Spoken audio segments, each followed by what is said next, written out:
Malaysia ने भारतीय नागरिकों को एक महीना देश में बिना वीजा के एंट्री की सुविधा दी है। जी हां, इस बात की घोषणा रविवार को मलेशिया के प्रधानमंत्री अनवर इब्राहिम ने की। चीनी और भारतीय नागरिक 30 दिनों तक मलेशिया में वीजा फ्री रह सकेंगे।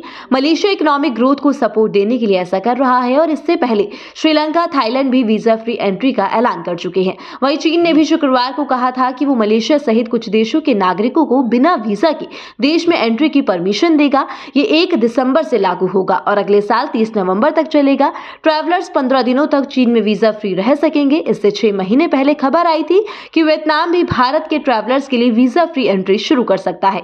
अभी Germany, France, Italy, Spain, Denmark, Sweden और फिनलैंड जैसे देशों के नागरिक बिना वीजा के वियतनाम में प्रवेश कर सकते हैं।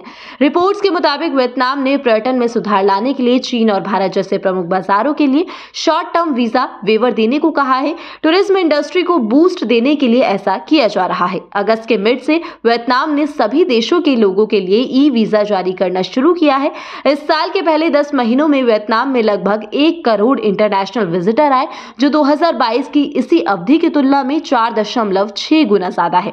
साथ ही इससे पहले अपनी इकोनॉमी को बूस्ट देने के लिए थाईलैंड ने भारत और ताइवान के नागरिकों के लिए वीजा फ्री एंट्री का ऐलान किया था। भारतीय 10 नवंबर 2023 से 10 मई 2024 तक बिना वीजा के थाईलैंड जा सकते हैं और 30 दिनों तक वहां रह सकते हैं। टूरिज्म सीजन से ठीक पहले लिए गए इस फैसले से थाईलैंड को ज्यादा टूरिस्ट के आने की उम्मीद है।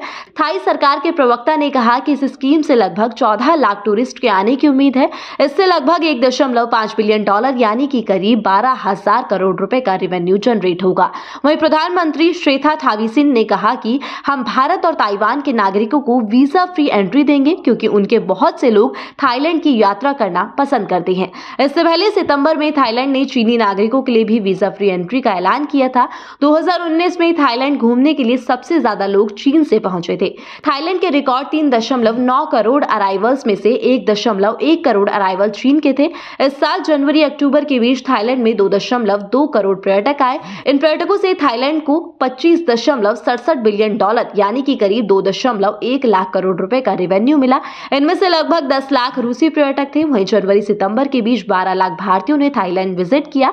थाईलैंड जाने के मामले में मलेशिया, चीन और दक्षिण कोरिया के बाद भारत चौथे नंबर पर है। तो कुल मिलाकर देखा जाए तो सभी देश टूरिज्म को बढ़ावा देने और इकोनॉमिक ग्रोथ को सपोर्ट देने के लिए एक-एक कर अपने देश में वीजा फ्री एंट्री दे रही हैं और इन्हीं सब के चलते भारत सरकार के आंकड़ों के मुताबिक विदेश यात्रा करने वाले भारतीयों की संख्या 2011 में 1.4 करोड़ से बढ़कर 2019 में 2.7 करोड़ पर पहुंच गई थी। फिर कोरोना महामारी के कारण 2 साल तक टूरिज्म सेक्टर ठप रहा और 2022 में ये संख्या फिर से 2.1 करोड़ हो गई और अब भी लगातार ये संख्या बढ़ती जा रही है।